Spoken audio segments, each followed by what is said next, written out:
এই জন্য আমি নাম নিলাম না, কারণ আলেমদের একটা মর্যাদা আছে। এরা যদি ফিরে আসতে চায় তাহলে এরা আল্লাহর দরবারে আলেম, আর যদি এই অবস্থায় থাকে এদের মরণ হবে বালাম বিন বাওরার মতো। বাংলাদেশে ইউনিয়ন পরিষদ থেকে শুরু করে আন্তর্জাতিক পরিমণ্ডল পর্যন্ত সুচারুরূপে দুর্নীতি ছাড়া বাস্তবতার সাথে আল্লাহর বিধান দিয়ে চালানোর ক্ষমতা এখন এই দেশে জামাত ইসলামীর আছে। যদি অন্য কোন দলের থাকে আপনি নাম বলেন, আমি তার ওয়াজ করব, বলেন। হ্যাঁ, ইসলামপন্থী দল এখনো প্রায় আছে 39টা। একটাকেও দিলে তারা সংসদ থেকে শুরু করে আপনি এই ইউনিয়ন পর্যন্ত পুরাটা, এমনকি আন্তর্জাতিক পরিমণ্ডলে যে ব্যবস্থাগুলো আছে চালানোর সক্ষমতা এখনো হয়ে ওঠেনি। কিন্তু জামাত ইসলামী বাংলাদেশে এভাবে লোক তৈরি করা আছে। আপনি বলেন, এটাকে আমি বানিয়ে বললাম? তাহলে হাদিস ছিল ফাত্তাবিউস সিওয়াদাল আযম, অনুসরণ করবা তাদের যাদের দ্বারা ইসলাম কায়েম করা দ্রুত সম্ভব। তা আমি তো হাদিসের বাংলা বললাম, খালি নামটা চলে এসেছে জামাত ইসলামী। অন্যটা যদি আমি পেতাম তাহলে তাদের নাম বলতাম। আমি তো মিলিয়ে দেখছি যে না, কেউ সম্ভব না। হয়তো ইউনিয়ন পারবে, উপজেলা পারবে, পৌরসভা পারবে, হয়তো সংসদ ভবনও পারবে। আন্তর্জাতিক পরিমণ্ডলে যে বিষয়গুলো আছে এগুলো ক্যাপচার করার জন্য যোগ্যতা লাগে। বিদেশে একজন মেহমান এসেছে, আপনার সাথে অর্থনীতি নিয়ে আলোচনা করবে। আপনাকে অর্থনীতি পুরাটা তাকে ইসলাম দিয়ে সুদ ভিত্তিক অর্থনীতি, ওটা ভেঙ্গে চোরমার করে এটাকে বিজয় করা লাগবে। সে তো আপনাকে আসবে বড় বড় জায়গা থেকে এসে এমন এমন যুক্তি দেবে, আপনি তার ভাষাও বোঝেন না, তার যুক্তিও বোঝেন না। আপনি শুধু নিজের দেশ নিয়ে চলতে পারবেন। এতটুকু একটা দেশে প্রায় 18 কোটির উপরে আমরা মানুষ বাস করি। আমি বিশ্বের এমনও দেশে গেছি, এই দেশের তুলনায় ওই দেশটা কম পক্ষে 7 ডবল বড়, অথচ মানুষ মাত্র 1 কোটি। বলেন তো, এর চাইতে 7 ডবল বড় একটা বিশাল দেশ, মানুষ মাত্র 1 কোটি। তাও বাংলাদেশের মানুষ সেখানে আছে 40 লাখ। আর ওই দেশের মানুষ এবং বিভিন্ন জায়গা থেকে এসে হয়েছে 60 লাখ। অথচ দেশটা এই দেশের তুলনায় 7 ডবল বড়। আমি যখন জার্নি করতাম এই দেশটা, আমি পুরা এলাকা ঘুরে দেখলাম 1150 কিলোমিটার হয় টেকনাফ থেকে তেতুলিয়া। অথচ আমি ওই দেশে, এই প্রদেশ থেকে ওই প্রদেশে প্রায় 2200-3000 কিলোমিটার প্রতিদিন রান করেছি। এত বড় বিশাল দেশ, মানুষের সংখ্যা মাত্র 1 কোটি। তারা যদি মনে করে না বিশ্বের কোন জায়গায় আমাদের ধর্ণা দেওয়ার দরকার নেই, আমরা নিজেরাই উৎপাদন করি, নিজেরা স্বয়ং সম্পন্ন আমরা পারবে তারা, তা আপনি পারবেন না। আপনাকে বিভিন্ন দেশ থেকে খাবার নিয়ে আসা লাগবে, রসদ জোগানো লাগবে। আন্তর্জাতিক পরিমণ্ডলে যে ব্যবসা বাণিজ্য গুলো আছে, রেমিটেন্স যোদ্ধা যারা আছে, ওরা যদি সব বন্ধ করে বলে যা তোর দেশে ফেরত যা, আপনি ভিক্ষা করে খাবেন। রোহিঙ্গারা তো আছে, যাই হোক আপনি রোহিঙ্গার বাবা হয়ে যাবেন।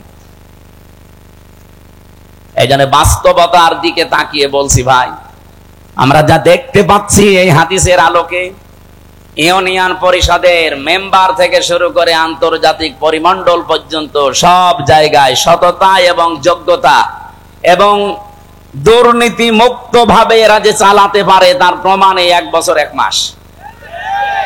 1 বছর 1 মাসে এদের ভেতরে একটা চাঁদাবাজি মানুষ পাওয়া যায়নি। ডাইল খোর নেই, মদ খোর নেই, এমনকি বিড়ি খোরও নেই। আপনি বলেন, যদি ধরিয়ে দেন তো বলেন যে অমুক বিড়ি খায়। যদি কয়েকটা খায়ও মনে করবো কেবল নতুন এসেছে। গত পরশুদিন জমান নামাজ পড়ে বের হলাম, 18 জন এসে আমারে বলছে হুজুর আমরা এতদিন মানুষের তৈরি করা আইনের পক্ষে ছিলাম, এখন আর নেই, এখন আমরা দিন কায়েম করতে চাই। এই পদ্ধতি যেহেতু বাংলাদেশ জামাত ইসলামী এখন এগিয়ে আছে, সুতরাং আপনি আমাদেরকে এই দলে নিন। আমি বললাম কালেমা পড়ানো লাগবে, বলছে না কালেমা আমরা জানি, কিন্তু এতদিন ভুল পথে ছিলাম। আমি জোয়ার যা দেখছি, সারা দেশে যে জোয়ার উঠেছে, সূরা নসরের আয়াতগুলো মনে হচ্ছে আল্লাহ এই মাত্র বাংলাদেশে আবার নাজিল করল। বিশেষ করে ডাকসু আর জাকসুর পরে অনেকে এখনো চাপাবাজি করছে, যা ডাকসু জাকসু কি হয়, কি হয় মানে আপনার এত ভয় কেন? কোরআনে কারিমে আল্লাহ জানিয়েছিলেন, কোরআনের কথা তো আর মিথ্যা হওয়া সম্ভব না। ইযা জা নাসরুল্লাহি ওয়াল ফাত, যখন আসবে আল্লাহর সাহায্য, তখন আপনি বিজয় দেখতে পাবেন। আর বিজয়ের সূচনা কি, নমুনা কি, সিমটম কি, চিহ্ন কি, এগুলো আল্লাহ একটা একটা করে দিচ্ছেন। ওয়া রাআইতান নাসা ইয়াদখুলুনা ফি দীনিল্লাহি আফওয়াজা, আপনি হে নবী আপনি দেখতে পাবেন দলে দলে পালে পালে মানুষ ইসলামে প্রবেশ করছে। ইসলাম মানে জামাত ইসলামী না, ইসলাম মানে যারা দিন কায়েম করতে চায় জমিনে, এটাই আসল ইসলাম। এদেশে বহু ইসলাম আসে, তারা দিন কায়েম করতে চায় না, তারা আরো বিরোধিতা করে। এই কথা বলেন না কেন? এই জন্য অনেক আলেম লেগে গেছে ইসলামী আন্দোলনের বিরুদ্ধে। একামতে দিন যারা কায়েম করতে চায় তাদের বিরুদ্ধে ফতোয়াবাজি পর্যন্ত অনেক নাম করা আলেম করছে। আমার নাম ধরা লাগবে? এগুলো তাদের মুখের কথা না, ওদেরকে বলানো হচ্ছে। আপনি দেখেছেন এই দেশের একজন নাম করা পীর, সে পর্যন্ত স্ট্যাটাস দিয়েছে যে এতদিন আমরা জামাতি ইসলামের বিরোধিতা করতাম, আওয়ামী লীগের পামে পড়ি। ও সব বলে ফেলিস যে ওদের ধোঁকাবাজিতে, ওদের প্রতারণায়, ওদের কথা মতো বিরোধিতা করতাম। এখন দেখছি এই দেশে ইসলাম ইউনিয়ন থেকে সংসদ পর্যন্ত পূর্ণাঙ্গ ভাবে চালানোর সব জায়গায় লোক আছে জামাত ইসলামের। অন্য কাউকে দিলে তারা পারবে না, অন্য কোন হুজুর পার্টিকে দিলে তো পারবেই না। এমনকি জেনারেলকে দিলে আপনি দেখবেন বাবা শাহজালাল সব হালাল হয়ে গেছে। আমরা কি ওই দৃশ্য আর দেখতে চাই না? চ্যাম্পিয়ন হয়েছে বর্বর কয়েকবার, এবার এই দেশ চ্যাম্পিয়ন হবে ইসলাম দিয়ে ইনশাআল্লাহ। আলেমদের মর্যাদা এত বেশি পড়েছি আমি হাদিসে, বিশ্বনবী জানিয়েছেন কিয়ামতের দিন। আমি এটা এই যে কয়েকদিন আগে আসলাম মদিনা থেকে, মদিনার ইমাম যিনি মসজিদে নববীর অনেক খুতবা দিচ্ছিলেন এলেমের উপরে, ওনার শেষ কথা ছিল এইটা। হাদিসটা উনি আরবিতে পড়ার পরে ব্যাখ্যা করেছিলেন আবার আরবি দিয়ে। আমি বাংলায় বলছি, উনি যে কথা বললেন এটার সারমর্ম এটা, কিয়ামতের দিন আলেমদেরকে আল্লাহ যখন বিচার করবেন, ওদেরকে আল্লাহ পর্দা দিয়ে ঘিরে নেবেন, আলাদা ভাবে ঘিরে নিয়ে বলবে, মাওলানা এনামুল হক এই করেছিলি, জিজ্ঞাসা করবে এই এই করেছিলি, প্রত্যেকটা কথার জবাব দেওয়া লাগবে যে হ্যাঁ। রব্বুল আলামিন ওর মুখের কাকতি মিনতির দিকে তাকিয়ে বলবে, গোপনে তোরে মাফ করে দিলাম, কাউকে বলবি না, জান্নাতে চলে যা। কিন্তু সে আলেমও তো আবার থাকা লাগবে। আপনি যদি কোরআনের কোন বক্তব্য জানার পরেও দুনিয়ার কোন স্বার্থ পেয়ে, সিদ্ধি পেয়ে যদি গোপন করে রাখেন, আপনি আল্লাহর দরবার আর আলেম নেই, আপনি পুরা জালেম হয়ে গেছেন।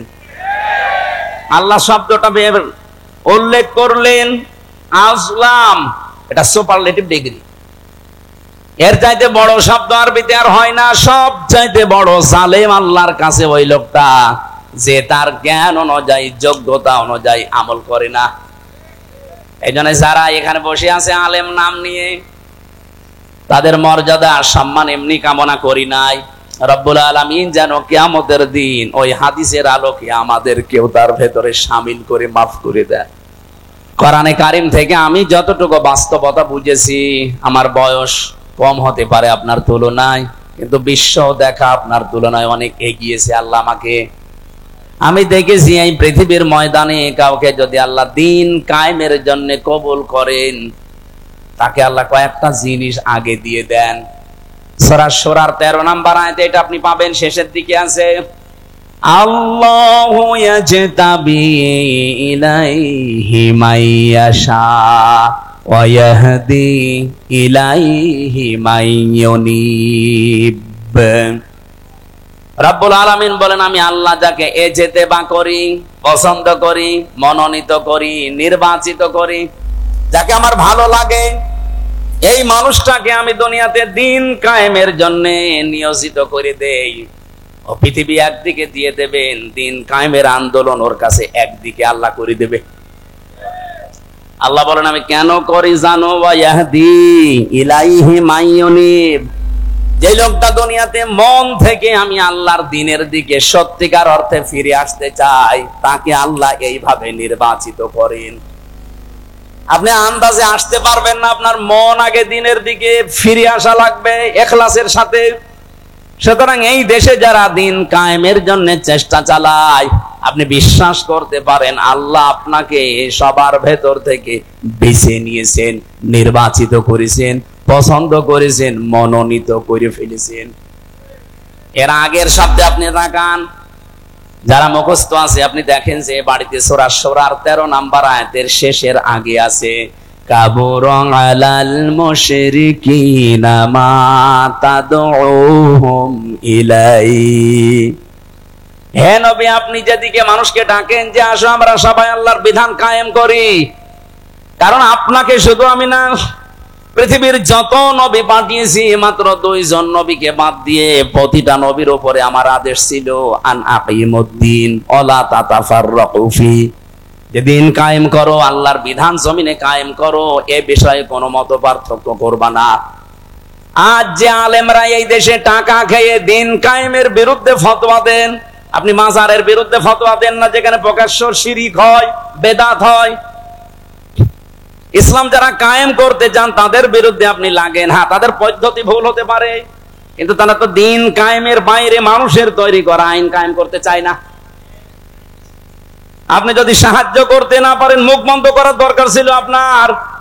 আর আপনি আরো মানুষের ভেতর বিভ্রান্ত ছড়ানোর জন্য আলেম নাম নিয়ে জালেমের মতো কাজ করছেন। রব্বুল আলামিন জানিয়েছেন, হে নবী, আপনাকে শুধু না, এর আগে বড় বড় নবীদের নাম আল্লাহ নিয়েছেন। হযরতে ঈসা, মুসা, নূহ, ইব্রাহিম, এত বড় বড় পাওয়ারফুল নবীর নাম নিয়ে বললেন আপনাকেও আদেশ দিলাম, তাদেরকেও দিয়েছিলাম যে দিন কায়েম করেন, আমার বিধান কায়েম করেন জমিনে আগে, আর এই বিষয়ে কোনো মত পার্থক্য, কোনো ফতোয়াবাজি করবেন না।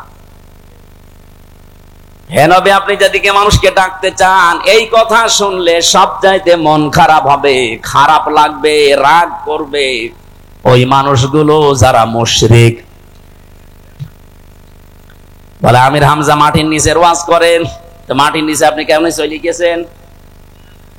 আপনি তো উপরে আছেন, উপরে থাকতে হলে স্বস্তি, শান্তি, নিরাপত্তা নিয়ে কিভাবে থাকা লাগবে, তো ওইটা এখন তৈরি করা লাগবে না?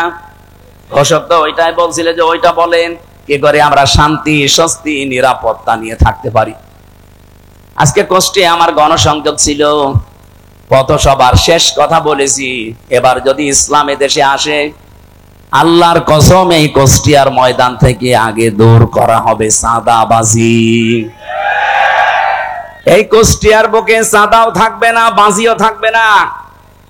আপনিও এই দেশের নাগরিক, আমিও এই দেশের নাগরিক, আপনাকে চাঁদা দেওয়া লাগবে মানে? আমি কি চাঁদের দেশ থেকে এসেছি? এটা সম্ভব, শুধুমাত্র ইসলামকে আপনি এনে দেন, 5 বছর লাগবে না। বাংলাদেশ থেকে 5 দিনে চাঁদাবাজি ঝাঁটিয়ে বিদায় করা হবে বঙ্গোপসাগর। কোনদিন তার মুখে আপনি চাঁদা এ শব্দও শুনবেন না, কারণ ঔষধ কি দেওয়া লাগে ওটা আমার জানা আছে। পৃথিবীতে যত বড় অপরাধ আল্লাহ তত বড় শাস্তি দিয়েছেন। দেখবেন জেনা করে যদি বিবাহিতা যারা, তাদেরকে পাথর মেরে মেরে ফেলা লাগবে। আপনি একটা করে দেখেন, এই নাটোরের পুরুষ যারা, তাদের স্বপ্ন দোষ বন্ধ হয়ে যাবে। জেনা করা, আপনার জিনিসপত্র হয়তো উঠবে না, কারণ দৃশ্য মনে হবে ওরে বাবা, পাথর মেরে জায়গায় মেরে ফেলছে। আপনি যেটা দিয়ে জেনা করবেন ওই জিনিস নষ্ট হয়ে যাবে। চুরি করলে হাত কেটে দাও, আপনি একটা করেন, দেখেন চুরি বন্ধ হয় কিনা। কারণ আল্লাহ পাক ভালো করে জানে যে ঔষধ দেওয়া লাগে কোন জায়গায়।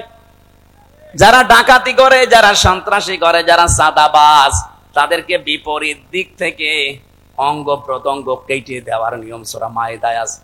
একটা কেটে দেন, আপনাদের নাটোরের কেন্দ্রীয় মসজিদের সামনে অথবা জজকোর্টের সামনে নিয়ে, এই নাটোরে আর কিয়ামতের আগে চাঁদাবাজি হবে না।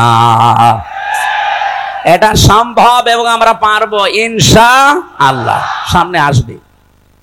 সুতরাং এই আয়াত থেকে আমি যে থিওরিটা পেয়েছি, আল্লাহর বিধান কায়েমের কথা বললে যাদের মন খারাপ হয় তারা যেন বিশ্বাস করে তারা মুশরিক। আপনি হয়তো বলতে পারেন কি আমি নামাজ পড়ে আসলাম, আরে ভাই আপনি টের পাচ্ছেন না যে কোনো কায়দায় আপনার দ্বারা শিরিক হচ্ছে, প্রকাশ্যে হোক গোপনে হোক। আর যারা শিরিক করে তারা কি বলেন বলেন, এর চাইতে আর স্পষ্ট কি বলা যায়?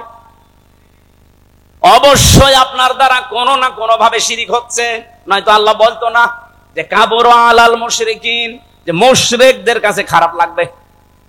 মা তাদউহুম ইলাই, আপনি যেদিকে মানুষকে ডাকছেন এই কথা শুনলে সবচাইতে বেশি খারাপ লাগবে, মন খারাপ হবে, রাগ করবে। এমন কি ওয়াইদা তুতলা আলাইহিম আয়াতুনা বাজ্জিনাতিন তারিফু ফি ওয়ুহিল্লাযিনা কাফারুল মুনকার। এটা সূরা হজের ৭৮ কি সূরা হজের ৭০-৭২ নাম্বার আয়াতের ভেতরে আছে। রব্বুল আলামিন বলেন, হে নবী, যখন কোরআনের ব্যাখ্যাগুলো আপনি বিশ্লেষণগুলো তেলাওয়াত করে করে শোনাবেন, তখন দেখবেন যে মানুষগুলো বুঝে ফেলেছে যে কি বলতে চায়। আপনার প্রতি দেখবেন ওরা মাত্র শরবত নিয়ে মিষ্টি নিয়ে আসবে না, ওরা আপনাকে মনে হবে খেয়ে ফেলবে। আমার তো মনে হচ্ছে আয়াতটা বাংলাদেশে এখন মিলে যাচ্ছে। হুজুর কোরআনের কথা বলবেন, আমি কি এটা বাইরের কথা বললাম? কোরআনটা আমি আমার মন মতো গলার সুর দিয়ে আমি যখন তেলাওয়াত করি আপনার ভালো লাগে। ওটা মাতৃভাষায় বলতে গেলে আপনার কাছে মনে হয় যে নিজের দিকে যাচ্ছে, নিজের দিকে যায়। এই কারণে কারণ আপনি এই কাজগুলো দুনিয়ায় করেন। অনেক জেলায় যাওয়ার পরে আমার কানে কানে মুখ নিয়ে বলে, হুজুর আমার বিরুদ্ধে বলবেন না। আমি আপনার বিরুদ্ধে বলবো, আপনার আমি চিনি। কোথায় আমার বাড়ি কুষ্টিয়ায়, কোথায় আপনার বাড়ি সেই সিলেট, মৌলভীবাজার, সুনামগঞ্জ, সেই দোয়ারা বাজার, যেতেই লাগে 2 দিন। আমি আপনাকে জীবনে দেখে নিয়ে চিনি না, আপনার বিরুদ্ধে বলবো কেন? না, আপনি যা বলেন আমি দেখি আমার বিরুদ্ধে যাই। তার মানে আপনি ওই কাজ করেছেন। জেলে যাওয়ার আগে একবার গিয়েছিলাম খুলনা রূপসা থানা। আমি আলোচনা শুরু করব হঠাৎ করে, সেই সময় তো একেবারে রমরমা জালেমদের, উনি ওই এলাকার সভাপতি, ওই ফ্যাসিস্টদের এসে আমারে বলছো, হুজুর মাটির নিচের ওয়াজ করবেন? আমি না। ওপরের ওয়াজ করবেন? হ্যাঁ। ওপরের ওয়াজ যদি করেন, ওপরে আপনাকে আমি একটা সাবজেক্ট বলে দেই, পারিবারিক জীবন নিয়ে কথা বলবেন। ঠিক আছে, আপনি আমার যেখানেই লাগাবেন আমি ঘুরে ফিরে দিন কায়েমের কথাই বলবো, কারণ এইটাই আসল কাজ। এইটা না হলে জীবনেও এই দেশে বসবাস করার উপযুক্ত পরিবেশ আপনি পাবেন না। বলেন তো, খালি 2 জন নবী বাদ দিয়ে পৃথিবীর কোন নবীর জীবনে আমি পড়ে পাইনি যে তাকে আল্লাহ আদেশ দেয়নি। প্রত্যেকটা নবীকে, খালি 2 জন নবীকে আল্লাহ বলেন না, একটা আদম আলাইহিস সালাম আর একটা আমিরে জামাত ঘোষণা দেয়নি যে এই দেশ থেকে যদি কেউ এমপি হয়, মন্ত্রী হয় জামাত ইসলামী থেকে, 5 বছরে তাদের 1 টাকা পারবে না। অন্য কোন দলের লোক এই ঘোষণা দিক, ওই দল থেকে এমপি দাঁড়াবে না। কি কথা বলেন না কেন? আমার নিজের আসনে একজন আছে, উনি ঘোষণা দিয়েছে এই সিট রক্ষা করার জন্য আমি দরকার হয় 50 কোটি টাকা খরচ করব। আপনার কি লাভ? আমার 1 টাকা খরচও নেই, তোলার ধান্দাও নেই। আর আপনি 50 কোটি টাকা যদি খরচ করেন, আল্লাহর কসম আপনি 100 কোটি টাকা মারবেন। এরকম মারিং কাটিং যারা, তাদের মতো আমরা হব এবার? বলেন বলেন। ওরা তো আমাদেরকে এইটাই মনে করে, এই জন্য ট্যাগ দেয় যে আমরা নাকি ইসলাম নিয়ে আমরা ব্যবসা করি। কে বলিস আপনাকে? আমরা ইসলাম নিয়ে ব্যবসা করি না, আমরা জান্নাতের টিকিট বিক্রি করি না। জান্নাতে যাওয়া যায় কি করে? আমরা রাস্তা দেখাই। আপনি এভাবে দেখান, আপনারটাও মানুষ যাবে। আপনি দেখাতে পারেন না, আপনি শুধু আছেন মারিং কাটিং এর ধান্দায়। বাবা শাহজালাল কুত্তা বিড়াল সব হালাল, সব হালাল করে নিয়েছে। কুত্তা বিড়াল কি সব হালাল? কিন্তু মানুষের কাছে তো মনে হচ্ছে সব হালাল হয়ে গেছে। আল্লাহ এত শত শত ঘটনা দিয়েছেন কোরআনে, তার ভেতরে একটা ঘটনা আমাদেরকে শোনাচ্ছেন আশার সঞ্চার করার জন্য। দেখেন তো আপনারা আশা জাগে কিনা। নাতলু আলাইকা মিন নাবাই মূসা ওয়া ফিরআউনা বিল হক। নাতলু মানে আমি তেলাওয়াত করছি। কে বলেন? বলেন। আল্লাহ বলেন আমি তেলাওয়াত করছি আলাইকা আপনার কাছে বা আপনার উপরে আমি তেলাওয়াত করছি আপনার নিকটে, মিন নাবাই ঘটনা থেকে। কার ঘটনা? মূসা ওয়া ফিরআউনা, মূসা এবং ফেরাউনের, বিল হাক্কি সত্য ঘটনা। তার মানে এখন যেটা বলা হবে এটা মিথ্যা। বলেন বলেন। আল্লাহ বলেন আমি সত্য ঘটনাটাও যেমন তেমন ভাবে না, যথাযথ ভাবে তোমাদেরকে আমি শোনাচ্ছি। হ্যাঁ, এটা শুনলে কি হবে? লিকৌমি ইউমিনুন, যে জাতির ভেতরে আমি আল্লাহর প্রতি বিশ্বাস আছে এই ঈমানদারদের জন্য আমি বর্ণনা করছি। কি হয়েছিল শোনো, তোমরা তো ওই সময় ছিলে না। ইন্না ফিরআউনা আলা ফিল আরদি, অবশ্যই ফেরাউন এই জমিনের ভেতরে ছিল একজন স্বৈরাচার, সন্ত্রাসী, সীমা লঙ্ঘনকারী। আমি একটা শব্দ যদি বানিয়ে বলি, যারা এখানে বসেন তাদের জিজ্ঞাসা করেন, আমি আয়াতটা বাংলাদেশের সাথে মিলিয়েছি। বলেন তো আল্লাহ ১৫০০ বছর আগে না হাজার হাজার বছর আগের ঘটনা এটা, এই নাজিলি হয়েছে এই ঘটনাটা ১৫০০ বছর আগে। তিনি বললেন এই পৃথিবীর জমিনে একজন ফেরাউন ছিল, সে ছিল সীমা লঙ্ঘনকারী। কি করেছিল সে? ওয়াজাআলা আহলাহা শিয়া, এই জমিনে ওর দেশের মানুষের ভেতরে দলে বিদলে মানুষকে বিভক্ত করে রেখেছিল। আমাদের বাংলাদেশের দিকে তাকান, এই ৫৪ বছরে বহু মানুষ এই দেশে দায়িত্বে এসেছে, তাদের একমাত্র টার্গেট ছিল ইসলাম যেন এক জায়গায় হতে না পারে। এবার একটু ৮টা দল ইসলামী এগুলো একটু এক জায়গায় এসেছে, অনেকের মাথা খারাপ হয়ে গেছে। ফেরাউনের অভ্যাস ছিল এই, ওর কর্মসূচি দিয়ে রেখেছিল এরা যেন এক জায়গায় হতে না পারে। এদের দলে বিদলে বিভক্ত করতে করতে ছোট ছোট দল বানিয়ে দাও। এ বাংলাদেশে এমনও দল আছে, উনি সভাপতি, ওনার ছেলে সেক্রেটারি, আর কেউ নেই। কি আমি বানিয়ে বললাম? জেলখানায় আমার সাথে একজনের দেখা হয়েছিল, ওনার নাম আব্দুল মতিন। উনি হচ্ছে আল্লাহর দলের সভাপতি সারা বাংলাদেশের। ওনারে বললাম যে ভাই আপনি তো সভাপতি, সেক্রেটারি কে? বলছে আমার ছেলে। আর লোক বলছে আর কেউ নেই। ওইটাও একটা দল, আল্লাহর দল। এরকম দলে বিদলে বিভক্ত করে রেখেছে। ৭৩টা দল চলছে বাংলাদেশে এখন, শুধু নিবন্ধিত দল ৪৯টা। বাংলাদেশে আরো যেগুলো আছে আমি সেদিন হিসাব করে দেখলাম ৭৩টার উপরে। তাহলে এই যে ফেরাউন এই কাজ করেছিল হাজার হাজার বছর আগে, আর এই লেডিস ফেরাউনও আমাদেরকে দলে বিদলে বিভক্ত করে রেখেছিল এই কয় বছরে। ফেরাউনের সাথে দেশের কাজ মিলছে না। ফেরাউনের কাজ আর একটা ছিল,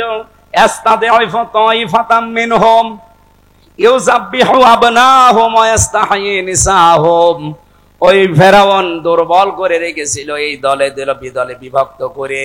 ওই দেশে পুরুষদেরকে সে মেরে ফেলতো আর মেয়েদেরকে সে বাঁচিয়ে রাখতো। এর দুইটা অর্থ হতে পারে, হয়তো সন্তান হত্যা করেছিল লাখের উপরে, আপনারা জানেন। পুরুষদেরকে মেরে ফেলার অর্থ কি? এই ফেরাউন লেডিস যেটা বিদায় নিয়েছে এইটাও কিন্তু এই কাজ করেছিল। পুরুষদেরকে সরাসরি হয়তো জবাই করে মেরে ফেলেনি, কিন্তু একটা মানুষ যোগ্যতা সম্পন্ন হওয়ার পরে শুধু দলীয় পরিচয় দেখে তার চাকরি হয়নি, তার মানে তাকেও মেরে ফেলার সামনে। আমি কথা বোঝাতে পারিনি? মাওলানা এনামুল হক যেখানে ওঠার কথা সেই জায়গায় ওনার শুধু দলীয় পরিচয় থাকার কারণে ওই জায়গায় উঠতে দেয়নি, ওনারে বসিয়ে রেখেছে সেই যে নিচের চেয়ারে ওখানে। ওখান থেকে অথচ 15 বছরে ওনার ওঠার কথা 5 সিঁড়ি পার হয়ে। এই যে উঠতে না দেওয়া এটাও মেরে ফেলার শামিল। এই কথা বলে না কেন? আমার সামনে আমি নিজে মনে করেন আমার রোল নাম্বার 1, 50 নাম্বার যার, তারে এনে আপনি বসিয়ে দিয়েছেন চেয়ারে। বলেন তো আমাকে মেরে ফেলা কিনা? ফেরাউন এটা করেছিল ওই জামানায়, আর এই জামানায় ফেরাউন এখন ঠিক এই কায়দায় পুরুষদেরকে অলরেডি শুধু ইসলাম মানার কারণে মেরে ফেলেছে।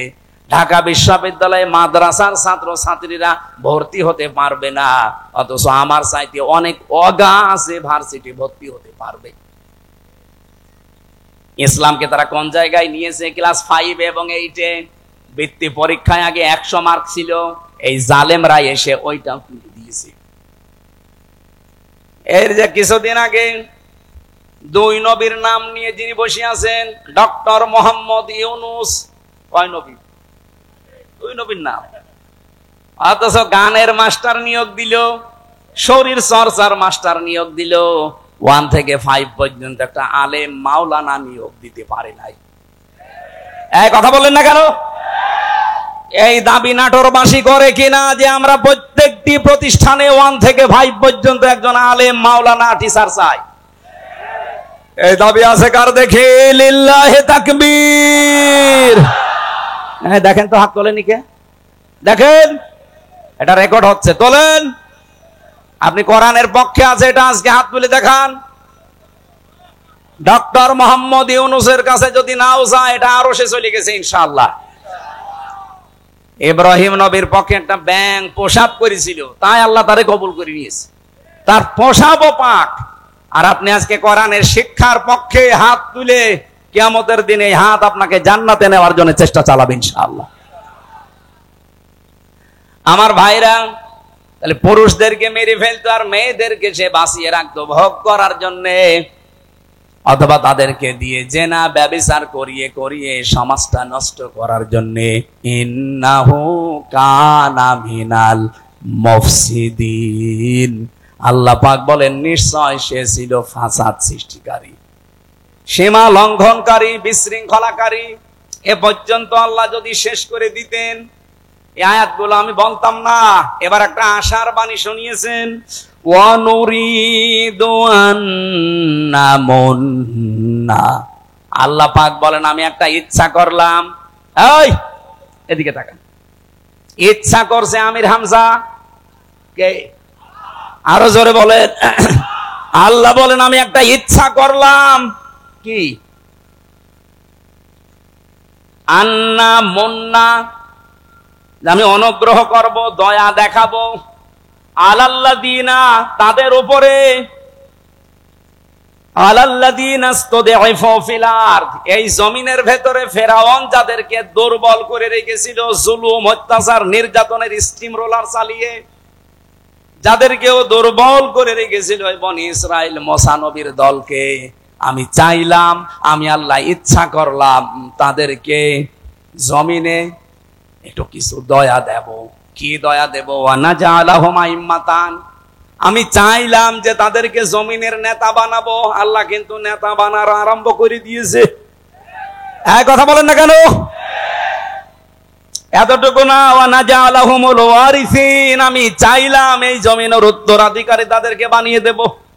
আমার তো মনে হচ্ছে খাপের খাপ মুমতাজের বাপ মিলে যাচ্ছে। এখন যদি মনে করেন না ওদের সাথে মেলছে, আমাদের সাথে মেলে না, আপনার সাথে মেলবে কি করে? আপনার আদর্শ আছে, আপনার চরিত্র আছে। রাত 9টার পরে তো আপনার পা ঠিক মতো মাটিতে পড়ে না। আপনার চরিত্র কিসের? আপনি লাল পানি খান, আপনি ডাল খান, আপনি বাবা খান। আল্লাহ কাদের উপরে দয়া করেছে এটা দেখা লাগবে। যাদের উপরে ফেরাউন জুলুম, অত্যাচার, নির্যাতনের স্টিম রালি চালিয়েছিল, আমার তো মনে হচ্ছে 54 বছরে যাদের উপরে মিথ্যা তহমত দিয়ে, উল্টা পাল্টা কথা দিয়ে জাতির কাছ থেকে আলাদা করে রেখেছিল, বিশেষ করে 15.5 বছরে সবচাইতে বেশি জুলুম, অত্যাচার, নির্যাতন যে দলের উপরে করা হয়েছে, ওই দলকে আল্লাহ একটা অনুগ্রহ দিয়ে তাদেরকে জমিনের নেতা বানাবে এবং শাসন ক্ষমতা তুলে দেবে। আপনি বলেন মিলছে কিনা? যদি না মেলে আমি আয়াত পড়বো না। আমার তো কোরআন হাদিস পড়ে দেখতে পাচ্ছি, হ্যাঁ একেবারে 100% মিলে যায়।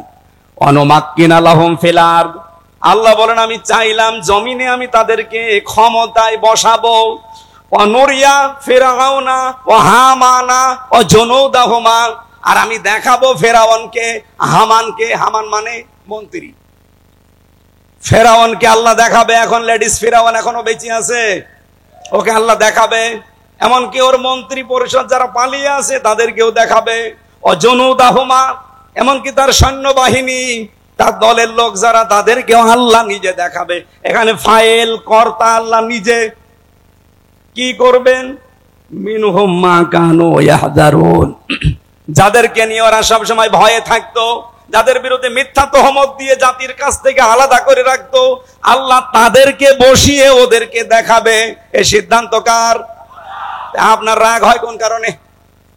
আজ ডাকশো, জাকশো, রাখশো, চাকশো, শাকশো সব জায়গায় যদি বিজয়েরা হয়, এ সিদ্ধান্ত নিয়েছেন কে? আরো জোরে। আপনার রাগ হয় কোন কারণে?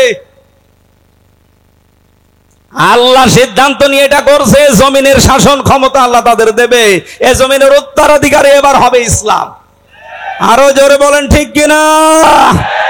এটা দেখতে চান না চর্ম চোখে?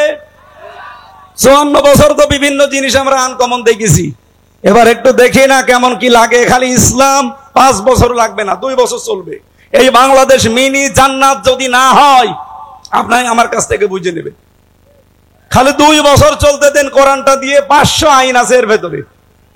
151 জন যদি এবার যেতে পারে না কোরআন বুকে নিয়ে, এদেশ ঠান্ডা করতে কাউকে লাগবে না, 151 জনই যথেষ্ট।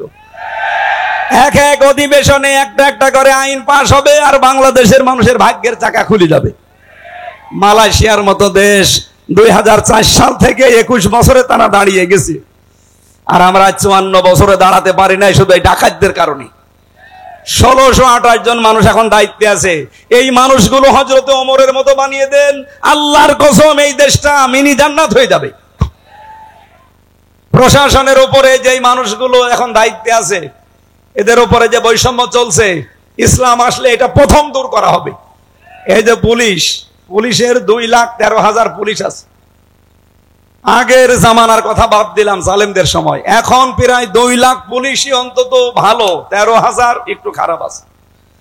এরপরও ওরা যে বাম হাতের ইনকাম করে, শুধু দোষ ওদের না। আমরা কোরআনে কারিমকে এবার যদি সত্যি জায়গা মতো নিয়ে যেতে পারি, সর্বপ্রথম হাত দেওয়া হবে এই দেশের প্রশাসনে। ওদের প্রথম কাজ হবে, ওরা মেনে চলবে ওদের আইজির কমান্ড। বাংলাদেশে কোনো নেতা খেতা, কোনো নেত্রীর কথা ওদের শোনা লাগবে না। 2 নম্বরে 8 ঘন্টা ডিউটির পরে যেই কয় ঘন্টা ওরা ডিউটি করে জনগণের জন্য, ওভার টাইম হিসাবে মাস শেষে বেতন দেওয়া লাগবে। 3 নম্বরে এই যে আজ নাটোর নলডাঙ্গা থানা থেকে, এটা কয় কিলো জানি না আমি, কয় কিলো? 4 কিলো।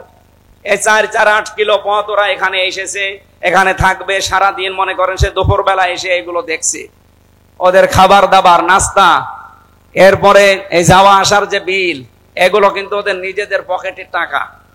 ওই যা বেতন পায় ওখান থেকে কেটে নেয়, ওখান থেকে খরচ করে। অথচ ওর উপরে ওর মা, বাবা, স্ত্রী, সন্তান সবগুলো ডিপেন্ডেন্ট। কথা বলেন না কেন? ও কি করবে? ওই 32,000 টাকা দিয়ে যখন চলে না, তখন ওই মাম হাতের ইনকাম করে, আর তখন ওদের খারাপ বলি। একটা মানুষ খারাপ হয় কেন? ওই রাস্তাটা বন্ধ করে দেন, ও খারাপ হবে না। পুলিশ যদি এখানে কেউ থাকে, আপনি তারা জিজ্ঞাসা করে দেখেন, আজকে যদি সে দুপুরে এখানে এসে থাকে, খাবার খাওয়া, চা নাস্তা খাওয়া, যাওয়া আসার সব বিল ওর পকেটের। কেন? ও কি ওর বাবার কাজ করছে না আমাদের কাজ করছে? যে সমাজের কাজ যখন করবে, এই বিল সমাজের অথবা সরকারের দেওয়া লাগবে না? এটা দেওয়া হয় না। এরকম প্রত্যেক জায়গায়। আমি যে ওসিকে পড়াতাম কুষ্টিয়ায়, সেই 11 সালে, ওনার বেতন ওই সময় মনে হয় কত 42,000 টাকা ছিল, আমার সঠিক মনে নেই। 42,000 টাকা বেতন, অথচ ওনার বউ আর মেয়ে আর ছেলে 3 জন ঢাকাতে যে ফ্ল্যাট নিয়ে থাকে, 52,000 টাকা বেতন। তো কি ফেরেশতা জিবরাইল দিয়ে যাবে? এই কারণে শেষে একটু এদিক এদিক করে বলতে, হুজুর দোয়া করেন আল্লাহ যেন মাফ করে দেয়। আমরা এবার আর দোয়া না, এবার একেবারে এই যে 151 জন যদি যেতে পারে, একটা একটা করে আইন পাশ হবে, আপনারাও শান্তিতে থাকবেন। প্রশাসনে হোক, বিচার ব্যবস্থায় হোক, ইসলামী অর্থনীতিতে হোক, সবাই আমরা এই দেশটাকে সাজিয়ে নিতে চাই। সুতরাং এই দেশে আর সাদাবাজি হবে না, এদেশে মানুষ মার্ডার হবে না, ধর্ষণ বললাম না, সব নদোষ বন্ধ হয়ে যাবে। আল্লাহ রাব্বুল আলামিন এরকম একটা পরিবেশ আমরা চাই না। মেয়েরা যারা এসেছে তাদের সম্মান দেবেন, কারণ এই পৃথিবীতে আল্লাহ যখন কারো উপরে রাজি হয়, খুশি হয়, তখন তার বাড়িতে একটা মেয়ে পাঠায়। সুতরাং আমার প্রতি আল্লাহ খুশি হয়েছে, আমার বিশ্বাস, কারণ তিনটা মেয়ে আল্লাহ আমাকে দিয়েছেন। এই তিনটা মেয়ের উপরে যদি আমরা দায়িত্ব পালন করি, 1 নম্বরে তাকে পেয়ে খুশি হওয়া, 2 নম্বরে তার ভালোবাসা আদর করা, তার পেছনে খাওয়া দাওয়া করানো যে খরচ আছে, 3 নম্বরে তাকে দ্বীনের শিক্ষা দেওয়া, 4 নম্বরে সৎ পাত্রে পাত্রস্থ করা। বাকি 3টা আমি আদায় করে অলরেডি ফেলেছি, 4 নম্বরটা বাকি আছে। যদি আমি করতে পারি, নবীর হাদিস যে এই মেয়েটাই আমাকে জান্নাতে পৌঁছিয়ে দেবে ইনশাআল্লাহ। যাদের মেয়ে আছে তারা খুশি না বেজার? খরচ করছেন তো, দ্বীন শিক্ষা দিচ্ছেন, সৎ পাত্র থেকে পাত্রস্থ করবেন, যার বাম হাতের ইনকাম আছে নাকি। আল্লাহ আমাদের তৌফিক দিন। রাত গভীর হয়ে গেছে। মেয়েদের আরো বিস্তারিত বলতে পারতাম, আমার গলা ব্যথা করছে। মেয়েদের এই বইটা লিখেছি আমি। দাম্পত্য জীবনে যে মারামারি, গন্ডগোল, কলহ, খালি ঝগড়া, এটা মেটাতে হয় কি করে, এখানে 120 পৃষ্ঠা আছে। দাম্পত্য জীবনে কলহ এবং তার সমাধান, এটা একটা মেয়েদের জন্য, একটা ছেলেদের জন্য। আর এইটা শুধুমাত্র মেয়েদের জন্য। এই যে আদর্শ নারী এই স্টেজের পেছনে আছে বা গাড়িতে আছে, যাওয়ার সময় নিয়ে ওনাদেরকে পড়াবেন। আশা করছি পরিবারে শান্তি ফিরে আসবে। আল্লাহুম্মা আমিন। লা ইলাহা ইল্লা আনতা সুবহানাক ইন্নী কুনতু মিনাজ জালিমিন। এই মোনাজাতটা বসে করেন ভাই, মোনাজাতটা বসে করেন। রাত 11:10 বাজে। বসেন বসেন, মোনাজাতটা বসে করেন। রব্বানা আতিনা ফিদ দুনিয়া হাসানা ওয়া ফিল আখিরাতি হাসানা ওয়া কিনা আযাবান নার। রব্বুল আলামিন, সারা জীবন অপরাধ করে জীবনটা নষ্ট করে ফেলেছি। কোরআন কারীম শুনতে এসে বহু আশা নিয়ে আজকে হাত তুললাম। আল্লাহ, কোরআনের দিকে তাকিয়ে যেভাবে চাতক পাখির মতো বসে শুনছিলাম, এই দিকে তাকিয়ে হলেও আজকে মাফ করে দাও। পেছনের অপরাধ গুলো শুধু মাফ করে দিও না, জায়গাটা নেকি দিয়ে পাল্টিয়ে দাও। এ মাহফিলে যে সদস্যগুলো আছে, এরাই টাকা পয়সা দিয়ে কোরআনের এই বিশাল আয়োজন। রব্বুল আলামিন, এদের টাকা পয়সা গুলো ওসমানের সাথে কবুল করো। রব্বুল আলামিন, এই সন্তানদেরকে যে মা পেটে নিয়েছে, মায়ের পেট তুমি খাদিজাতুল কুবরার মতো বানিয়ে দাও। আয় আল্লাহ তাআলা, এলাকায় মাটির নিচে যত মানুষ ঘুমিয়ে আছে, কবরগুলো জান্নাতুল ফেরদাউস বানিয়ে দাও। 3টা বছর জালেমের জেলখানায় আমি নিজে এখনো অসুস্থ হয়ে আছি, আমার স্বাভাবিক অবস্থায় ফিরিয়ে দাও। আমার কণ্ঠটা আল্লাহ তুমি ভিক্ষা দাও। কোরআনের হক কথাগুলো যেন বলতে পারি নির্ভয়ে, সততার সাথে, ইখলাসের সাথে। আমারে তুমি তৌফিক দাও। সম্মানিতা মা বোন যারা এসেছেন, এদেরকে আয়েশার মতো, ফাতিমাতুজ জাহরার মতো বানিয়ে দাও। অনেকে আমরা অসুস্থ আছি, মেহেরবানি করে শেফায়ে কামেলা আজেলা নসিব করো। এলাকায় যারা বসবাস করে, দল মত নির্বিশেষে সব এক হওয়ার তৌফিক দাও, যে এবার তোমার বিধান কায়েম করব। সম্মানিত সভাপতি জনাব মাওলানা ইনামুল হক, তোমার হাসি বান্দা কবুল করো। সহসভাপতি যারা, অনেক আলেমের নাম দেখলাম। প্রধান অতিথি, বিশেষ অতিথি, আল্লাহ যত আলেম এখানে কথা বলেছে, মাওলানা আব্দুল মজিদ ভাই সহ প্রত্যেকটি আলেমকে মঞ্জুর করো। আজকে মাওলানা জহরুল ইসলাম, তহা বিন জহরুল ইসলাম এসেছে, আল্লাহ মঞ্জুর করো। রব্বুল আলামিন, আমার মেয়েটা অসুস্থ, ছোটটা, মেহেরবানি করে শেফায়ে কামেলা আজেলা নসিব করো। আমার মা অসুস্থ হয়ে পড়ে আছে, তাকেও তুমি শেফায়ে কামেলা দাও। চর্ম চোখে বড় আশা জাগে দেখতে, যে তোমার কালাম দিয়ে দেশটা চলছে। জীবনে কিচ্ছু চাই না, আশা দিয়েছো যথেষ্ট, শুধু এই আশাটা পূরণ করো। আল্লাহ, একবারের জন্য হলেও যেন দেখতে পাই যে 56,000 বর্গ মাইল তোমার কালাম দিয়ে চলছে।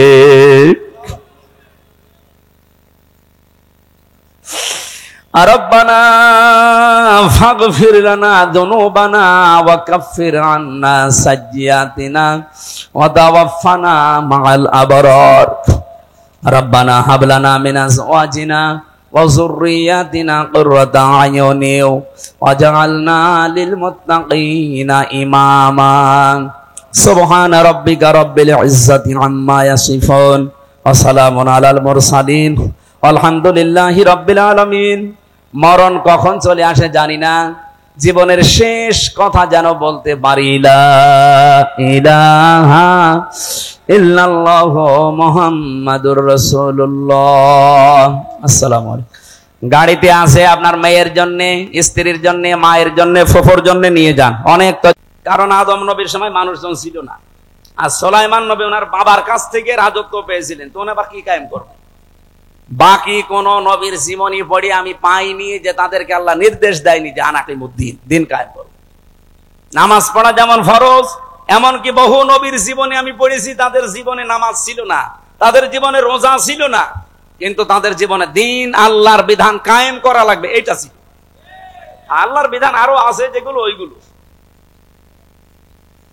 আমার ভাইরা, এখান থেকে আপনার জন্য আমার যেটা বক্তব্য, যদি আপনার মন খারাপ লাগে তাহলে আপনি বুঝে নেবেন যে আপনার দ্বারা যেহেতু শিরিক হচ্ছে, আর আপনি মুশরিক, মুশরিকের কোন ইবাদত কবুল হওয়ার সম্ভাবনা আছে। এতটুকু বললেন কি আছে আপনি জানেন? কোরআনে কারিমে এত কঠিন কথা মুশরিকদের বিরুদ্ধে, অকদিমনা ইলা মা আমিলু মিন আমালিন ফাজআলনাহু হাবাআম মানসুরা। কিয়ামতের দিন মুশরিকদের আমল নামাটা আল্লাহ এভাবে দেখবে, যেই দেখবে শিরিকের ওটা ধুলি কণার মতো মুখের উপরে নিক্ষেপ করবে। আজ তো শুনতে খারাপ লাগছে, কিয়ামতে কোটি কোটি মানুষের সামনে যখন নিজের কাজ কারবার ধুলার মতো নিক্ষেপ হবে, তখন টের পাবে।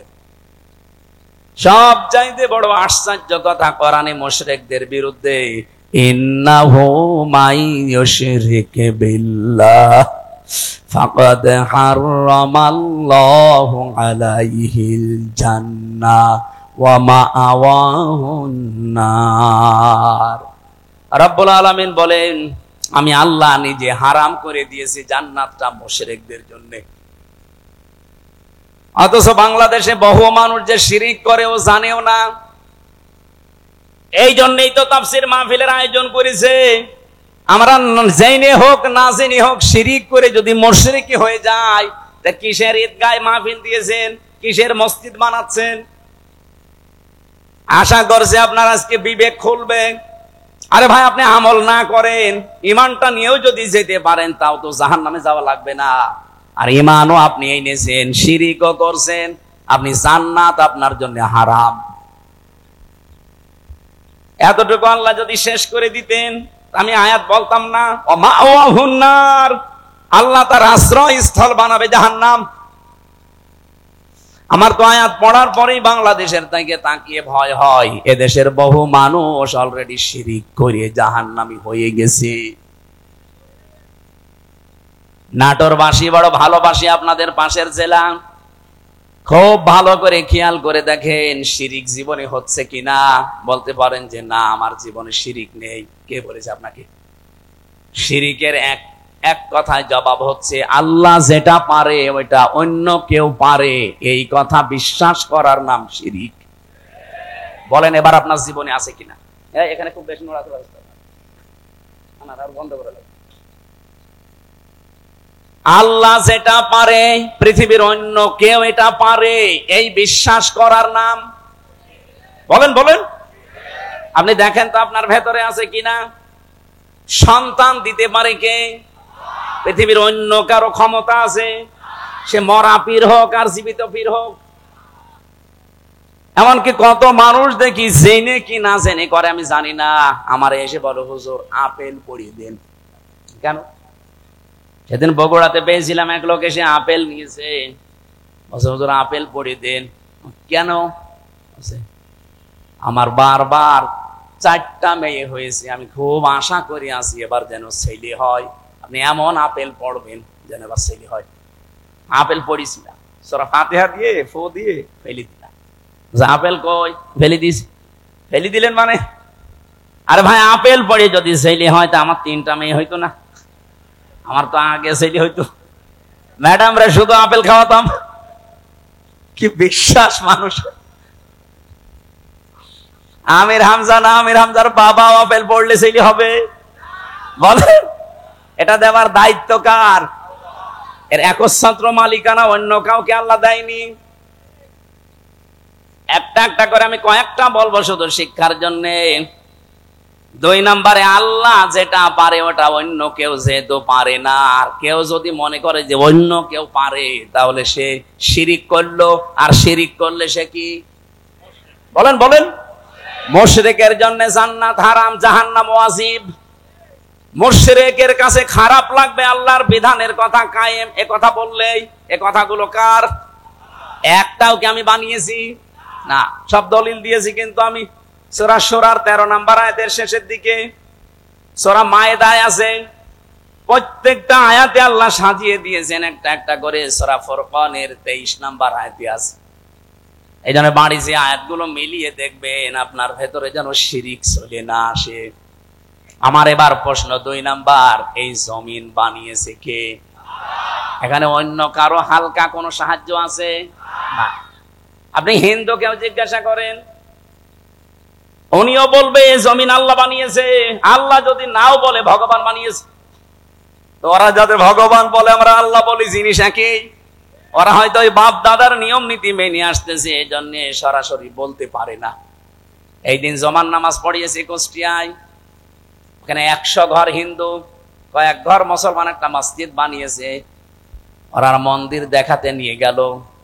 বড় বড় যারা মানে হর্তা কর্তা সব এসে বলছে, আপনার ওয়াজ আমরা শুনি। ওয়ালা ইন সাআলতাহুম মান খালাকাস সামাওয়াতি ওয়াল আরদা লা ইয়াকুলুনাল্লাহ। হে নবী, আপনি যদি আবু জেহেলকেও জিজ্ঞাসা করেন আসমান জমিন কে বানিয়েছে, ও বলবে আল্লাহ বানিয়েছে। তো ওদের ভেতরেও দেখলাম হ্যাঁ এরকম একটা পরিবেশ আছে, কিন্তু মুখ ফুটে বলতে পারছে না। সবার ভেতরে আমার আল্লাহ আছে, কিন্তু এই মানুষটা হয়তো তার পরিবার অথবা তার সমাজের কারণে মুখ ফুটে বলতে পারে না। যাদের বিবেকটা কাজে লেগে যায় ওদেরকে আর থামাতে পারে না। সেদিন যশোরের এক কলেজের অধ্যাপক হিন্দু, ওনারে বলেছিলাম যে স্যার আপনি তো বিসিএস ক্যাডার, আপনার জ্ঞান আছে আমি জানি, আপনি আমার ধর্মীয় গ্রন্থ কোরআন আরবিতে পড়ার দরকার নেই, আপনি পড়তে পারবেন না। আপনাকে আমি ইংরেজি ভার্সন দিচ্ছি অথবা বাংলা, একবার বুঝে বুঝে পড়াটা পড়বেন। 3 মাস সময় দিয়েছিলাম যে 3 মাস পরে আপনার সাথে আমি দেখা করব। 3 মাস পরে দেখি আল্লাহর বান্দা নিজের থেকেই মুসলমান হয়ে গেছে। এজন্য বিবেক যদি হালকা কাজে লাগে ওরে আর আপনি ধরে রাখতে পারবেন না। কারণ পৃথিবীর মানুষ সবাই জানে যে পৃথিবীর সব ধর্মগুলো ভুয়া ধর্ম, বানানো ধর্ম, শুধু ইসলাম আল্লাহ পাঠিয়েছেন। এই জন্য অন্যান্য ধর্মে যারা আছেন বাইরের দেশগুলোতে গেলে আমি দেখেছি খ্রিস্টানদের সাথে আমি কথা বলেছি, ইহুদিদের সাথে বসে কথা বলেছি, ওদের চেহারা দেখলে আপনি জীবনেও টের পাবেন না যে ইহুদি। আমার তো আর জুব্বা কত বড়, আমার চাইতে বড় জুব্বা গায়ে দেয়। আমার তো আর দাড়ি কয়টা, আবার দাঁড়িয়ে পর্যন্ত, মাথায় পাগড়ি বাঁধা, ওর স্ত্রীর সাথে আছে 5-6টা ছেলে মেয়ে, হাত মোজা পা মোজা পরা, দেখলে মনে হবে যে জিবরাইলের ছোট ভাই। নাম জিজ্ঞাসা করি যখন, তখন টের পাই যে ইহুদি। যেই বলে যে আপনার নবীর নাম কি, বলে জোসেফ। জোসেফ মানে মুসা। ইহুদি মুসা আলাইহিস সালামের অনুসারী দাবি করে। এই তখন বুঝি আরে তো মুসলমান না। জোসেফ বলছে মানে মুসা নবীকে মেনে চলে ওরা, যদিও মুসা কেউ মানে না। খ্রিস্টানদের সাথে দেখা হয়েছিল আমেরিকায়, জিজ্ঞাসা করলাম ভাই ইংরেজিতে হ্যালো ব্রাদার, ওনারে আমি যত ভালো প্রশ্ন করলাম একটা একটা করে। প্রথম প্রশ্ন ছিল যে আপনার হোয়াট ইজ ইওর নেম। ওনার নাম বলার পরে আমি টের পেয়েছি যে না এ মুসলমান না। কারণ ইহুদির নামের সিরিয়াল আমি জানি, খ্রিস্টানদের নামের সিরিয়াল আমি জানি, বৌদ্ধদের নামের সিরিয়াল আমি জানি। এর নাম শুনলেই বুঝি। যে এখন বলি যে আপনার নবীর নাম কি, হোয়াট ইজ ইওর প্রফেট, ও তখন বলছে আমার নবীর নাম হচ্ছে যিশু। যিশু মানে ঈসা। বলেন তো এই যে মানুষগুলোকে প্রথমে দেখলে আপনি জীবনেও সাইন করতে পারবেন না। এত সুন্দর চেহারা, ধবধবে ফর্সা, দাড়ি মানে পাগড়ি এবং জোব্বা গায়ে, বিশাল সাদা জোব্বা গায়ে, স্ত্রীর সাথে আছে, একেবারে চোখও দেখা যায় না, হাত মোজা পা মোজা দেওয়া। বাস্তবতা যেটা আমি এখান থেকে নিয়ে আসতে পারি, ওই মানুষগুলো আজ মুশরিক, ওই মানুষগুলো আজ শিরিক করছে। শুধুমাত্র যদি বিবেকটা একটু কাজে লাগাতো, এই পৃথিবীর কোন ধর্মে মানুষ থাকা সম্ভব না ইসলাম ছাড়া। খালি বিবেকটা মানুষ কাজে লাগায় না, এই জন্য বিভিন্ন ধর্মে প্রায় 4,500 ধর্ম এখন দুনিয়ায়। কত? 4,500। বাইরের দেশগুলোতে গেলে এগুলো আরো বেশি দেখা যায়। মালয়েশিয়াতে আমি যে বিশ্ববিদ্যালয়ে গিয়েছিলাম, ওখানে 120টা দেশের ছেলে মেয়েরা পড়ে। আপনি চিন্তা করতে পারেন, 120টা দেশের মানুষ ওখানে পড়ে, তাহলে এক একজনের ভাষা এক একটা, 120টা ভাষায় তারা কথা বলে আলাদা আলাদা, কিন্তু নিজেরা যখন কথা বলে আমাদের সাথে তখন ইংরেজিতে বলে। আমি মালয়েশিয়া ইন্টারন্যাশনাল ইসলামিক ইউনিভার্সিটি, যেটা এটা আমাদের কুষ্টিয়া ভার্সিটির চাইতেও প্রায় অন্তত 15-20 ডবল বড় হবে, এত বড় বিশাল এরিয়া। বাসে করে গাড়িতে করে যাওয়া লাগে এক ক্লাস থেকে আরেক ক্লাসে। আমি যাদের সাথে ঘুরছিলাম, থাইল্যান্ডে বাড়ি কয়েকজনের, রাস্তায় ঘুরছি রাত তখন প্রায় বাজে রাত 2টা। হঠাৎ দেখে একটা মোবাইল পড়ে আছে, আমার উনি ওনার ভাষা দিয়ে বলছে, আপনার বাড়ি তো বাংলাদেশে, এই মোবাইলটার পাশ দিয়ে যদি শুধু বাংলাদেশ আর ভারতের ছেলে মেয়েরা না যায়, কিয়ামত পর্যন্ত পড়িয়ে থাকবে, কেউ নেবে না। আমার কি সুনাম করলো না, বাস দিল।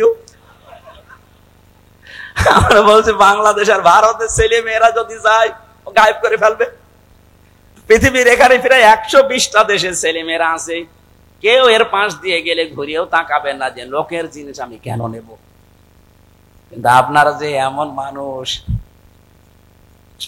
আমি ওনারে পরে হাসির ছলে বললাম যে ভাই, আপনি কি আমার সুনাম করলেন না, বাস দিলেন। আমি যে কথা তুলেছিলাম, আজ বিবেকটা কাজে লাগিয়ে একটা বিসিএস ক্যাডার মাত্র 3 মাসের ভেতরে, উনি আরবিও পড়ে নাই, শুধু বাংলা আর ইংরেজি ভার্সন পড়ে অলরেডি মুসলমান হয়ে গেছে। আর আপনার কি হয়েছে? এবার আসেন, যারা বিশ্বাস করে যে জমিন আসমান আল্লাহ বানিয়েছে, আবু জেহেল যদি বিশ্বাস করে থাকে, না কিছু লাগবে, একটু ভালো করে শোনেন তো। আপনি কোন দিকে তাকান? ওয়াজ দিয়েছেন আপনি, যদি না শোনে না, আরো অ্যাক্টিভ হওয়া লাগবে। এভাবে ক্লাস করে মানুষ আপনি কি পাস না? আপনি তো মানে ক্লাস করতে হলে অ্যাক্টিভ হওয়া লাগে। এইভাবে ক্লাস করা যায়? এই যে স্যার বসে আছে, জিজ্ঞেস করেন তো, এইভাবে ক্লাস নয় মানুষ।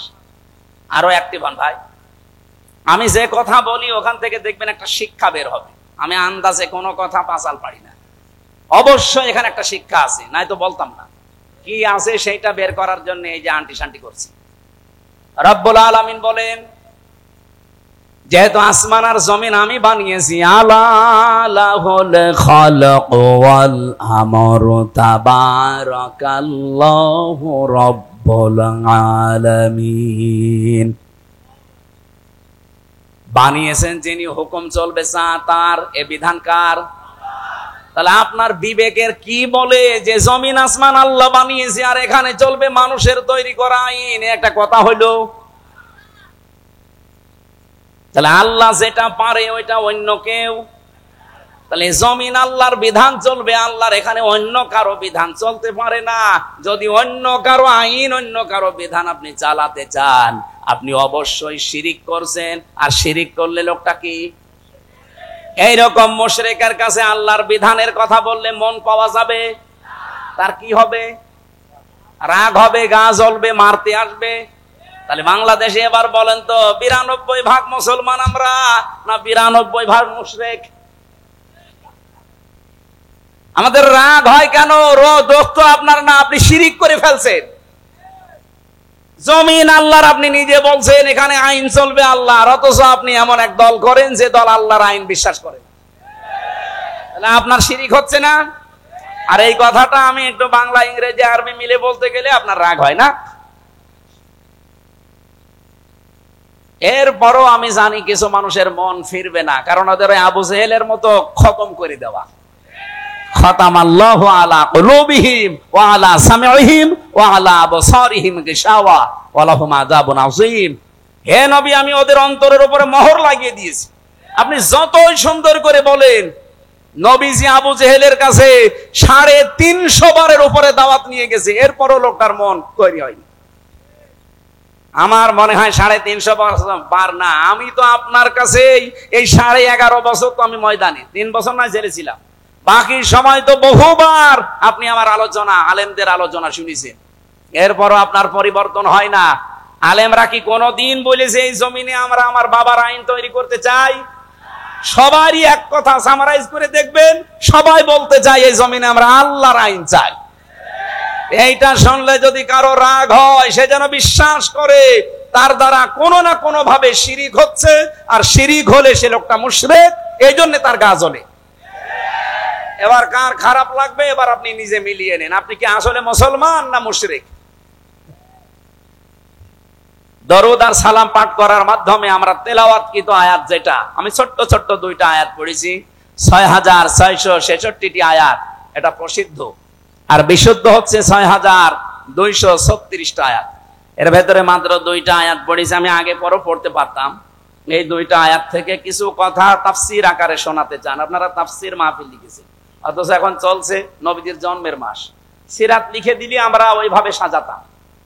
যেহেতু তাফসীর লিখেছেন, আমরা তাফসীর আকারে কথা বলবো, শুনবেন তো নাকি? আমি আগে একটু তেলাওয়াত করে তাফসীরের যে মূল নীতি আছে 15টা একটা একটা করে বলবো, এরপরে আমরা ভেতরে যাব। আউযু বিল্লাহি মিনাশ শাইতানির রাজিম।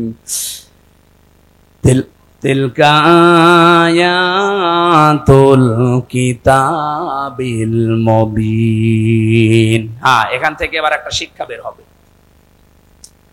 রব্বুল আলামিন বলেন তিলকা, এই আয়াতুন, এটা বহুবচন, এই আয়াতগুলো যেগুলো এখন আপনাদের সামনে আমি বলবো, এই আয়াতগুলো হচ্ছে আল কিতাব। কিতাবের আগে আলিফ লাম আছে, এরপরে আছে মুবিন। আল্লাহ পাক বলেন এটা স্পষ্ট কিতাবের আয়াত। আমার প্রশ্ন হচ্ছে, কোরআন কি স্পষ্ট না অস্পষ্ট? না, আপনার বলা ঠিক হয়। আপনি তো স্পষ্ট না কোরআন আপনার কাছে, এনামুল ভাই বললে বলতাম। আপনার এখন যদি আমি পেটে বোম মারি, তিলকা মানে কি বলতে পারবেন? আপনার কাছে স্পষ্ট হয় কি করে? তার মানে আমি ওই মানের লোক চাচ্ছিলাম। এখান থেকে ডানে বামে আলেমগুলো যদি বলতো স্পষ্ট, আমি কম প্রশ্ন করতাম না। যারা সবাই একবারে বললেন আমার কাছেও কোরআন স্পষ্ট না, আপনি মিথ্যা বলেছেন। কিতাব যদি আপনি স্পষ্ট করতে চান, কিতাবের কাছে আসা লাগবে। কথা বলেন না কেন? আপনি এই যে বয়সে আছেন, এই বয়সে এখন মাদ্রাসায় ভর্তি হয়ে সময় দিতে পারবেন? এই কথা বললেন না? আপনার বয়স এখন 55 বছর, আপনি এখন মাদ্রাসায় ভর্তি হয়ে সময় দিতে পারবেন? ওই 8 বছর 9 বছরে ভর্তি হয়ে যেভাবে পড়ছে, পারবেন না। কিন্তু আল্লাহর একটা বিশেষ অনুগ্রহ এই বাংলাদেশের উপরে, এই দেশে এখন এমন একটা মাদ্রাসা, এমন একটা বিশ্ববিদ্যালয় আছে যেখানে ভর্তি হয়ে গেলে আপনাকে কোরআন শিখাবে। সেটা বাংলাদেশে জামাত ইসলামী। আপনি হয়ে দেখেন, 15টা পয়েন্ট পূরণ করা লাগে প্রতিদিন। এই লোকটা খুব শিক্ষিত না, আমি ওনাকে চিনি, ম্যাট্রিক পাসও করে নাই, কিন্তু এই জায়গায় আসার কারণে ওনাকে বিশ্ববিদ্যালয়ে ভর্তি হওয়ার সিস্টেম করে দেওয়া হয়েছে। প্রতিদিন কোরআন শরীফ শুদ্ধ করে পড়া লাগবে। আবার কয় আয়াত পড়বেন, বুঝে পড়েন না, আন্দাজে পড়েন, আবার লেখা লাগবে। 1 মাস পরে আবার দায়িত্বে যারা আছে তাদের দেখানো লাগবে। এর চাইতে বিশ্ববিদ্যালয় কোথায় পাবেন আপনি? আর আপনার যে বুড়ো বয়সে কোন ভার্সিটি আপনাকে নেবে? আসেন এই বিশ্ববিদ্যালয়ে আপনাকে আলেম বানানো হবে। খুব বেশি দিন লাগবে না, মাত্র 6 মাস আপনি সময় দেন, আমি গ্যারান্টি দিচ্ছি আপনি এই দেশের বহু আলেমের চাইতে জ্ঞানী হয়ে যাবেন। আমার কথার অর্থ আপনি বুঝেছেন? আপনি স্পষ্ট হন কোরআনের কাছে এসে। বহু আলেম কোরআনের এই শব্দগুলো জানে না, কেন আলিফ লাম দেওয়া হয়েছে এটাও বলতে পারে না। আমার মনে হয় এখানে যদি 100 জন আলেম থাকে 50 জন বলতে পারবেন যে আলিফ লামের নাম কি। আলিফ লাম 4 প্রকার। এখানে যেটা আছে এটা নির্দিষ্ট করার জন্য আল্লাহ দিয়েছেন। কেন দিলেন? এই পৃথিবীতে কিতাব বলতে একটাই, কোরআন শরীফ। কোরআন বাদ দিয়ে পৃথিবীর যত বই আছে সব কোরআনের ব্যাখ্যা। যেভাবেই লেখেন না কেন ওটা কোরআনের ব্যাখ্যার ভেতরে পড়বে। আপনি যদি চাঁদ নিয়ে লেখেন, চাঁদের কথা কোরআনে নেই। বলেন বলেন। যদি এই জমিন নিয়ে লেখেন, জমিনের কথা কোরআনে নেই। যেটাই করবেন ওগুলো আসলে কিতাব না, ওগুলো কিতাবের ব্যাখ্যা। কিতাব কয়টা? আরো জোরে। কেমন কিতাব? স্পষ্ট বলেন বলেন। আল্লাহ পাক বলেন আলহামদুলিল্লাহিল্লাযী আনজালা আলা আবদিহিল কিতাবা ওয়া লাম ইয়াজআল লাহু ইওয়াজা। প্রশংসা করা লাগবে আমার। কেন? আমি আমার বান্দাকে কিতাব দিয়েছি। কিতাব কেউ দিতে পারে না, আল্লাহ নিজে পাঠিয়েছেন এটা তার বান্দার কাছে। এমন কিতাব দিলেন ওয়া লাম ইয়াজআল লাহু ইওয়াজা, যে কোরআনের ভেতরে, কিতাবের ভেতরে কোনো বক্ষতা নেই, যেখানে কোনো গোপন কথা আপনি পাবেন না। কোরআনে যা আছে সব স্পষ্ট কথা, সব ওপেন কথা। কোনো গোপন কথা আছে? আরো জোরে বলেন। এজন্য কোরআনের নিয়মই এইটা। এর কাছে যদি কেউ বুঝে শুনে আসে, সে আর জীবনেও গোপন থাকে না, সে ওপেন হতে চায়। আর আমরা এমন কিতাবের আলেম, এত স্পষ্ট চলছে দুনিয়া এখন, এত সহজ হয়ে গেছে, এর পরেও বলে হুজুর আমি গোপনে আছি। কি কিতাব পড়ে আলেম হয়েছে যে এতদিনে গোপন থাকা লাগবে? হযরত ওমর যেদিন শুধু কোরআন পড়েছিলেন সূরা তাহা, সঙ্গে সঙ্গে তিনি ওপেন হয়ে গেছেন। আর আমরা এমন হুজুর সারা জীবন তো গোপনে আছি, এখন একটা সুযোগ এসেছে তাও বলছে গোপনে আছি। ও মনে হয় কিয়ামতেও গোপনে থাকবে। আরে ভাই, আপনার কাছে কি মনে হয় এই যে সুযোগটা আল্লাহ তৈরি করে দিয়েছে, দলে দলে মানুষ পালে পালে। আমি তো সারা বাংলাদেশের 630টা থানা ঘুরছি, সারা দেশ আমার এই হাতের ভেতরে। আমি তো দেখতে পাচ্ছি অবস্থা কি। জোয়ার যা উঠেছে, আমার বিশ্বাস ইসলাম এবার সংসদে যাবে। আপনি যতই ষড়যন্ত্র করেন জীবনও ঠেকাতে পারবেন না। বিভিন্ন ষড়যন্ত্রের কথা আসবে, কিন্তু এগুলো মোকাবেলা করার জন্য আমরা দায়িত্ব দিয়েছি একজনকে। কে? আল্লাহুম্মা ইন্না নাজআলুকা ফি নুহুরিহিম ওয়া নাউযু বিকা মিন শুরুরিহিম। আমার জেলখানার 3 বছরের তাহাজ্জুদের নামাজের দোয়া ছিল এটা। আল্লাহ, ইসলামের বিরুদ্ধে, আমার বিরুদ্ধে এই দেশে যারা ষড়যন্ত্রে মেতে আছে, আমি তো পারলাম না, তোমাকে দায়িত্ব দিলাম এদের ষড়যন্ত্রের বিরুদ্ধে, তুমিই যথেষ্ট। আল্লাহ পারবে না ইনশাআল্লাহ? উনি যে পারবে তার প্রমাণ জাহাঙ্গীরনগর, যেখানে টয়লেটের ভেতরে নামাজ পড়া লাগতো ইশারায়, সেখানে আজ আল্লাহু আকবার ধ্বনি উঠতেছে। সুবহানাল্লাহ বলতে পারেন না? সংসদেও ইনশাআল্লাহ আল্লাহু আকবারের ধ্বনি এবার যাবে। এখনো যারা আলেম, যারা ইমাম, যারা খতিব, এরা যদি বলে যদি আমি ইসলামের পক্ষে কাজ করি আর ইসলাম যদি এবার না যায় তাহলে আমার ইমামতি থাকবে তো? আরে ভাই, আপনি ইমামতি নিয়ে আসেন, ইমামতি থাকবে না মানে? শুধু ইমামতি থাকবে না, ওই কমিটির উপরে আর নির্ভরও করা লাগবে না। ইসলাম গেলে আপনার বেতন দেওয়া হবে রাষ্ট্র থেকে। পশ্চিমবঙ্গে আমি বেশি থাকতাম আগে, কারণ এই সমস্ত জায়গায় তো আল্লাহর ওলিরা আসতে দিত না। তখন ওই জায়গায় থাকতাম পশ্চিমবঙ্গে। পুরা এলাকা আমি এই বাংলাদেশের মতো চষেছি, ওই পশ্চিমবঙ্গ পুরাটা মমতা ব্যানার্জি। ওই দেশের ইমামদের সাথে, খতিবদের সাথে মিলে দেখলাম আর একটা হিন্দু দেশ, অথচ ওখানে ইমাম, মুয়াজ্জিন, খাদেম আর খতিব 4 জনের বেতন দেওয়া হয় রাষ্ট্র থেকে। মমতা ব্যানার্জি একটা হিন্দু মহিলা, সে যদি বেতন দিতে পারে ইমামদের, খতিবদের, মুয়াজ্জিনদের, আর আমরা ইসলাম নিয়ে গেলে ইমাম, মুয়াজ্জিন, খাদেম, মাদ্রাসা, মসজিদ, আলেম ওলামার বেতন রাষ্ট্র থেকে দিতে পারবো না? শুধু যে টাকা পাচার হয়েছে ওইটা নিয়ে আসতে পারলে তো কিয়ামত পর্যন্ত বেতন দেওয়া যাবে। আপনি জানেন কত টাকা পাচার হয়েছে? এক দরবেশ 36,000 কোটি টাকা পাচার করেছে। 36,000 কোটি। আমার মনে হয় আমার মতো হামজারে কিয়ামত পর্যন্ত গুনতে দিলে আমি গণিত শেষ করতে পারবো না। একজন দরবেশই যদি এই করে, তাহলে যারা ধরবেশ ওরা যে কি করেছে।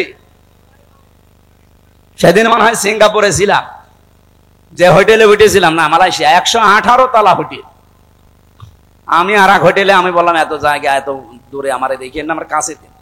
ওই হোটেলটাও 75 তলা। 75 তালার উপরে উঠে আমি জানালা খুলে দিয়েছি, আমার মনে হচ্ছে যে একটা জান্নাতের মতো বাতাস আসতেছে। ওখান থেকে বললাম একটু নিচে যেয়ে দেখি তো খাবার পাওয়া যায় কিনা। নিচে যেয়ে নামলাম, নেমে দেখি দুইজন বসে বসে রাত 2টা বাজে চা খাচ্ছে। আমি চেহারা দেখে বুঝে ফেলেছি। আমি যে সালাম দিলাম আসসালামু আলাইকুম, ও তো বলবে যে ওয়ালাইকুম আসসালাম না, বলছো হুজুর আমরা আগে পালিয়েছি। একটা সালামের জবাব হইল, আমি দিলাম আপনার সালাম আর আপনি বলছেন আমরা আগেই পালিয়েছি। কি বলেন আপনি? না, ওই 4 তারিখে দেখলাম যে ভালো না, চলে এসেছি। আপনি এই হোটেলে আছেন, অথচ আপনার তো শুনেছি যে 620টা বাড়ি। কত? 620টা বাড়ি ওর। না না, ওই যে ভূমি মন্ত্রী ছিল যেটা সাইফুদ্দিন জাবেদ নাকি না, ওর সাথে আর এক শয়তানও আছে। বলছে হুজুর আমার সাহেব পাড়া আছে মালয়েশিয়ায়, আমার কানাডাতে বাড়ি আছে বেগমপাড়া, লন্ডনে আছে, এই যে এখানেও আছে পাশের রাষ্ট্র সিঙ্গাপুরে, কিন্তু আমি যেতে পারি না। এই দেশে 20 লাখ বাঙালি থাকে, আমি যদি বাইরে যাই আমার ভর্তা পানি থাকে। খুব গোপনে আছি, নামি না। এই যে রাত 2টো বাজে নেমেছি, আপনি আমার জন্য দোয়া করে। দোয়া আপনার জন্য আসবে, কি দোয়া করব? এখন দোয়া করলে তো বদদোয়া হবে। আপনি কি করেছেন? 620টা বাড়ি মানুষ বানায়, আমার একটা বাড়ি, তাই আমি মনে হয় বছরে 2-3 মাস থাকতে পারি, বাকি সব সময় রাস্তায় থাকি। আপনি কবে থাকবেন বাড়িতে? এই জন্য এদেশের আলেম ওলামারা এখনো যে ভয়ে চিন্তায় আছে। কোনো ভয় নেই, আপনার কোনো চিন্তা নেই। ইসলাম এবার আসবেই, আর আপনারা সবচাইতে বেশি সুযোগ সুবিধা পাবেন, সে কওমি বলেন, আলিয়া বলেন, খারেজি বলেন, যাই বলেন। কিন্তু কিছু আলেম নামধারী এদেরকে এই বাম আর রামরা এখনো পর্যন্ত পেছনে লেগে আছে। জামাত ইসলামী বাংলাদেশের বিপক্ষে একটা কথা লাগিয়ে দেন, এরা আসলে নাকি মাদ্রাসার বেতন বন্ধ করে দিবে। এটা শয়তান বিশ্বাস করবে? এটা আপনার কথা না, আমরাও জানি। আপনাকে দিয়ে রাম আর বামরা বলাচ্ছে।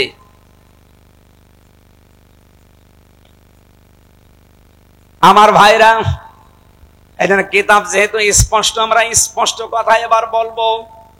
এটা যদি কেউ রাজনীতির গন্ধ খুঁজে মনে করেন এটাও আমাদের মতো ধান্দাবাজি, এক চোর আর একজন কেউ চোর মনে করে, এই কথা বলেন না কেন?